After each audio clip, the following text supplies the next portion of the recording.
G'day guys and gal. Not all humans are physically or intellectually equal. Some humans can deadlift over 1,000 pounds, whilst other humans need to have a sit down and rest after getting up too quickly. There's a lot of diversity from our absolute units to our absolute plebs. Whilst pleb isn't the word I'd use to describe any space marine, at least when talking about their physical attributes, the same concept applies. Some space marines are just in leagues above, bigger, stronger, meaner, and all round just much better at killing. Many of these elite, talented Astartes are elevated above their brothers to join their legion's elite fighting force. This force might be the spear tip of an invasion, just like the Justaerin for the Sons of Horus, or maybe they're just elite bodyguards, like the Death Shroud for the Death Guard. Regardless of their role, one thing is consistent across all the legions for their elite warriors: they will wreck your tits and dab on your grave. But before we self-harm from mentioning dabbing, I'm happy to announce that we have moved on to the 2023 version of the A4 calendars. So all calendars are now 2023. So if you're one of those nerds who actually keeps the date traditionally instead of just,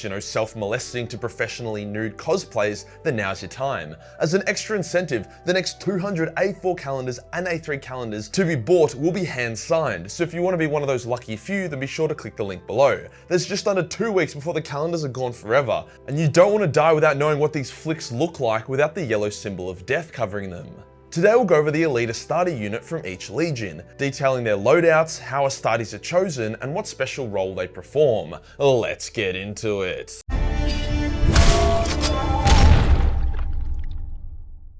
We'll go by legion number because it's easy and it also puts the Dark Angels first, exactly where they belong. The elite of the Dark Angels are the Death Wing, making up the first company of the legion or chapter depending what millennium we're talking about. They are a Terminator-only company, designed as the Dark Angels' trump card whenever something serious needs to get purged.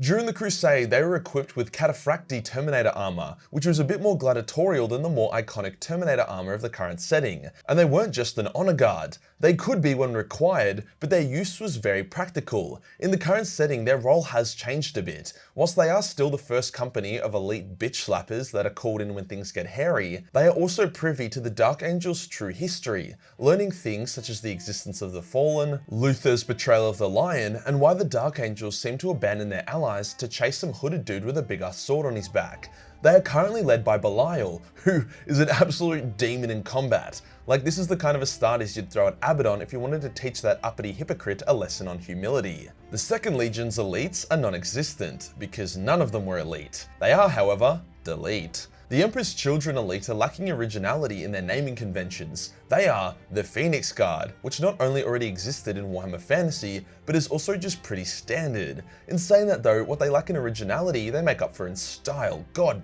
damn, so aesthetic. The Phoenix Guard had more of a cultural honor role as compared to the Death Wing. They would protect Fulgrim at all times and travel with him everywhere. Despite how flashy and shiny they were still beast warriors. 200 of the Legion's best. They would have to be good enough to keep up with Fulgrim in battle. Considering Fulgrim was a bit of a show-off, this was pretty difficult. However, the entirety of the Phoenix Guard were killed during Fulgrim's battle with Eldrad, after Fulgrim had a hissy fit because his Chaos Sword had a vice grip on his balls. A new Phoenix Guard was quickly formed, kinda showing off how replaceable they were, which continued to serve Fulgrim. However, it's unknown if they exist in any capacity in the current setting. It seems that the Phoenix Guard sought to emulate the Custodes, from the winged iconography even down to the power spears they wielded. Continuing a trend of average naming conventions, we now have the Iron Warriors Iron Circle elite. The funny thing about these elites is they aren't even Astartes, they are hectic battle robots. See, Perturabo nearly got assassinated by the Imperial Fist during the Horus Heresy.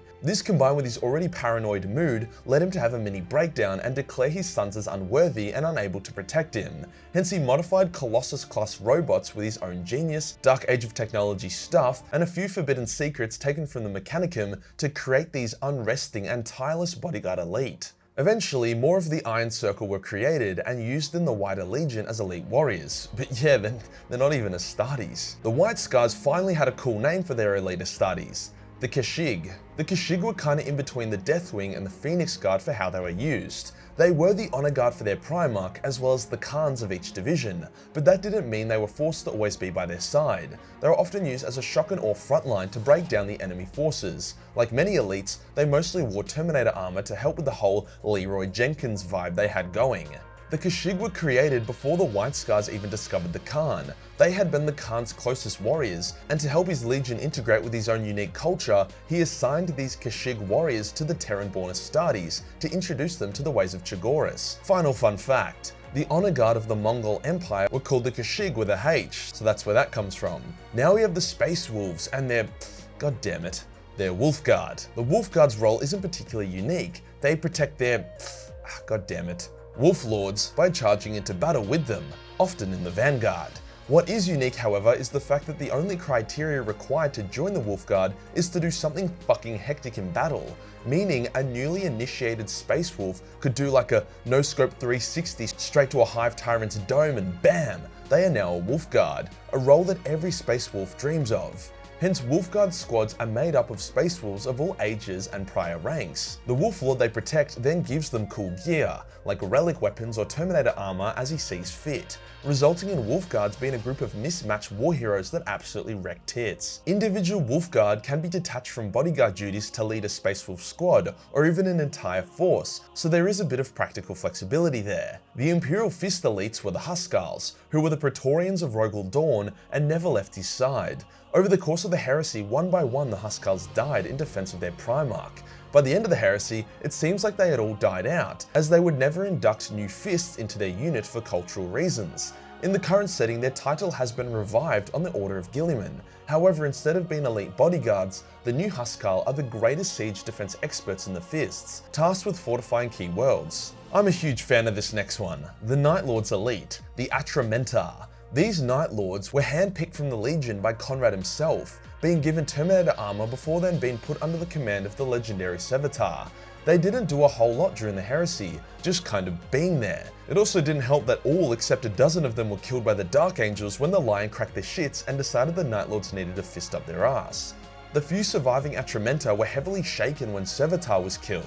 He was such a fucking legend that they didn't know what to do. Even when a new commander was assigned, they only followed his lead because of their Primarch. When Conrad was killed, most of the Atramentar split up and acted as bodyguards for various different Night Lord warband leaders. Here's why I like them. They had so much individuality and personalities. They chose who was worthy of their service and protection. As soon as they were no longer worthy, they would abandon them and find a new Night Lord to serve. Having Atramentar protecting you was like a badge of office, a sign that you were worthy of respect.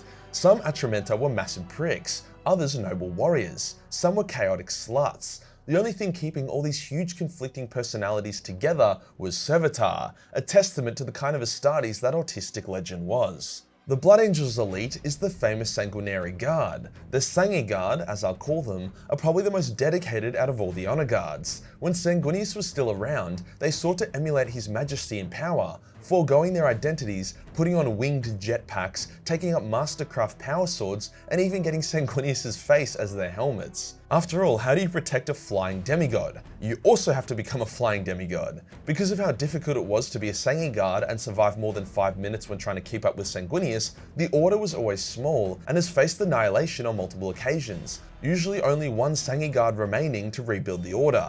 The Sangi Guard are considered to be essential for the Blood Angels culture, reminding them about the nobility of their lineage and to prevent them from reverting back to their pre-Sanguinius feral ways.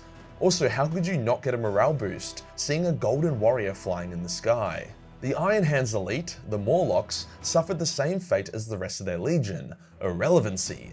They were the Terminator elite honor guard of Ferrus Manus, and they died with their Primarch. To add salt to the wound, when Fulgrim tried and failed to sway Ferrus to join Chaos, Fulgrim's Phoenix Guard surprise attacked and decapitated the 10 best Morlocks in one quick hit. So off the bat, their 10 best were gone and all the survivors were surrounded and killed during the Dropsite Massacre. As far as I know, the Morlocks were never rebuilt, as they had nothing to guard.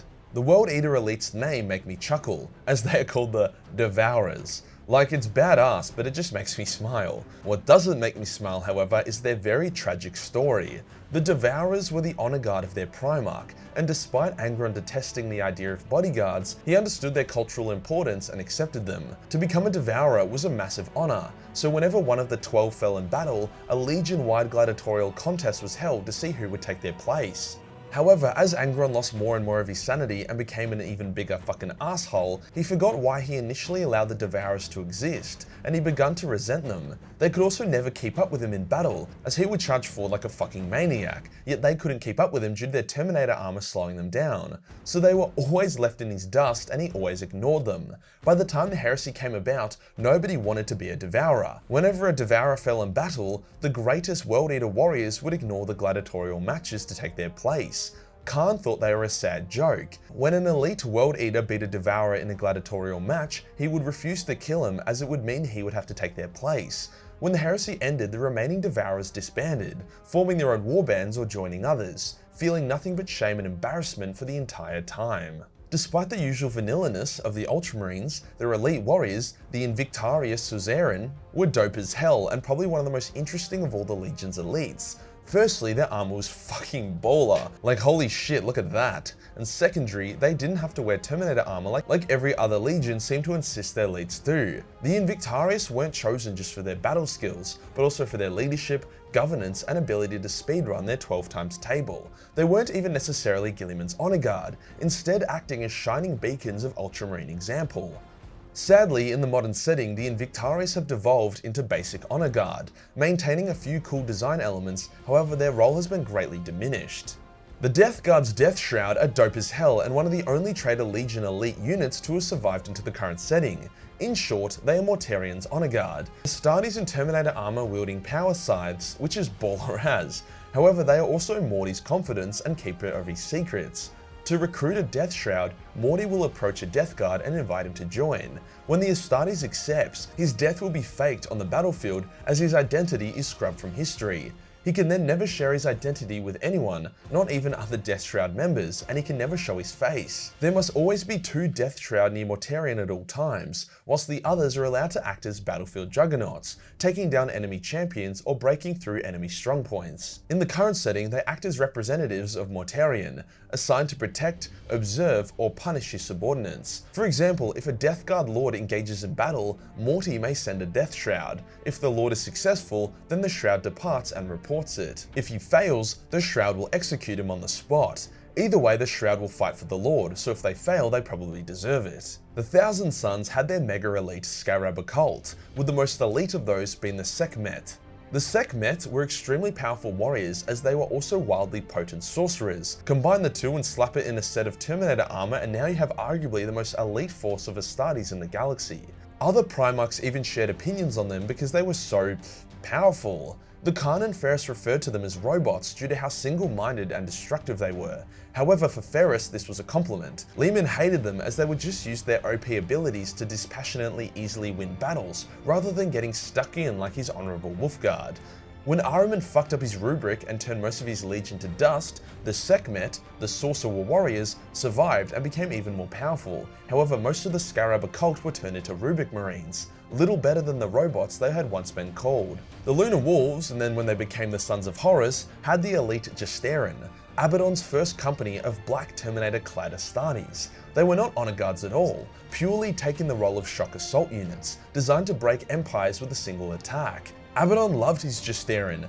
Their armor is what partially inspired the Black Legion rebrand. However, during a bit of a fuck up by Abaddon during the Siege of Terra, pretty much the entirety of the Gestarin were killed. Was the Black Legion brand a tribute to them? I can't say for certain, but I could definitely see that, considering how much respect Abaddon put onto true warriors. The Wordbearers had a very unique elite force, the Gal Vorbak. Wordbearers who had successfully formed a symbiotic relationship with the demons that were possessing them, allowing them to maintain their free will whilst also calling forth the power of the entity within them. In battle, they would mutate into full demon forms before returning to their human Astarte form afterwards. Lorgar did get a bit cocky with them though, thinking they could take on Corvus Corax, a mistake which resulted in almost every original Gal Vorbak getting massacred, whilst Lorgar himself got his shit kicked in. Since then, new Gal Vorbak have been created, however these are all parodies of the originals. Their leader Argultar was also murdered by Erebus out of jealousy and duty to chaos, so that just puts another nail in their coffin. If you had never heard of the Salamander's Pyre Guard Elite, then don't worry, neither had I. But they're very fucking cool and they have a few unique aspects. They were hand chosen by Vulcan as the more warlike and vicious salamanders. comparable to volcanoes on the brink of eruption. They were considered to be above all others in rank and stature, overriding the authority of even captains. The most unique thing about them, however, was the fact that they were all Terran-born. Those taken from Nocturne, Vulcan's home planet, were ineligible. They weren't just honor guards, nor were they just powerful assault units. They were designed as individual leaders of companies and chapters, embodiments of the warlike nature of the Salamanders. Needless to say, they weren't very cuddly for a Salamander, which makes them very cuddly for a World Eater, but you get what I mean. The Raven Guard had their Shadow Warriors, who acted only as honor guards for Corvus Corax. In order to protect Corvus without always giving away his position, the Shadow Wardens were the stealthiest Astartes in the Raven Guard. After all, if they weren't, then they would basically just be the biggest liability ever, acting as a beacon to where Corvus was. Most of them were killed during the Dropsite Massacre, with the survivors eventually forming the Blackguard, a second founding chapter. As with most honor guards on this list, as soon as the Primarch dies or vanishes, they will generally disband pretty quick. And finally, the Alpha Legion's Linnaean. That's probably not how you say it, but we'll just roll with it. The Linnaean weren't particularly special, acting like the Alpha Legion version of the Justaerin. However, this did make them unique within the Alpha Legion, as they ignored all the usual subterfuge and sabotage tactics, and instead were used when all that was required was overwhelming death, when the nut just needed to be cracked open. Alpharius would often describe himself as one of the Linnaean whenever he wanted to get some frontline action in. If you enjoy the video and you want to support the channel, then get the cosplay calendar, all of which is now 2023, and remember, the first 200 to be bought of the A3 and A4 calendars will be signed, so click the link below now. Hit the subscribe button and hit the real subscribe button for more elite content. Join the Discord for more memes, and I'll see you in the next one. Peace.